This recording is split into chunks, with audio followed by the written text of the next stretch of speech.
Samuel pasal 17 ayat 50 yang berbunyi, demikianlah Daud mengalahkan orang Filistin itu dengan umban dan batu. Ia mengalahkan orang Filistin itu dan membunuhnya tanpa pedang di tangan. Saudara, bangsa Filistin adalah satu bangsa yang seringkali berperang dengan bangsa Israel. Kadang Israel kalah, tetapi juga Israel bisa mengalahkan orang-orang Filistin ini.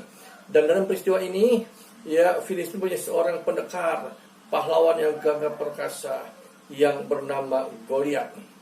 Dikatakan dari seorang raksasa pada waktu itu. Memang saudara, raksasa itu bukan ilusi, ya, bukan cerita fiksi, tapi memang satu kenyataan. Pertama kali raksasa disebut di dalam kitab Kejadian pasal 6, ya, pada waktu zaman Nuh, ya, ada raksasa yang kuat yang lahir pada waktu itu. Nah, saat ini saudara, Israel berperang dengan orang Filistin. Saudara, raksasa itu adalah satu sosok yang tinggi besar.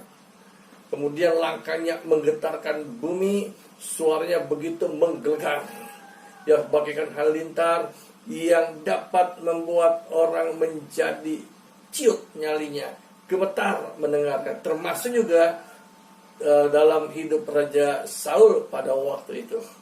Saudara, Saul tidak mampu berani dia melawan Goliat. Dia tidak berani. Tetapi pada itu muncullah Daud, ya, yang siap untuk mengalahkan Goliat. Saul takut karena Saul melihat dirinya kecil dan dia merasa tidak mampu untuk mengalahkan Goliat yang besar. Dan Saul juga pernah berkata kepada Daud, kamu tidak mungkin dapat mengalahkannya. Tetapi Daud tidak mendengarkan apa yang Raja Saul katakan. Tetapi dia lebih memperhatikan suara Allah di dalam kehidupannya. Bahwa Allah yang menyertai dia adalah Allah yang sanggup memberikan kemenangan kepadanya. Itulah sebab dia datang dan menghadapi Goliat. Dan firman Allah mencatat Goliat mati dibunuh oleh Daud tanpa pedang di tangan. Mari saudara kasih dalam Tuhan, ya, kita lebih fokuskan hidup kita untuk mendengar suara Allah.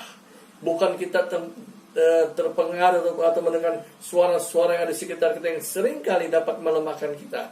Tetapi perhatikan suara Allah dalam kehidupan kita, karena hanya firman Allah lah yang dapat menjadi jaminan dalam kehidupan kita untuk dapat terus melangkah dan raih kemenangan-kemenangan bersamanya. Puji Tuhan saudara, tetap sehat, tetap semangat dan tetap kuat dalam kuat kuasanya. Tuhan Yesus memberkati.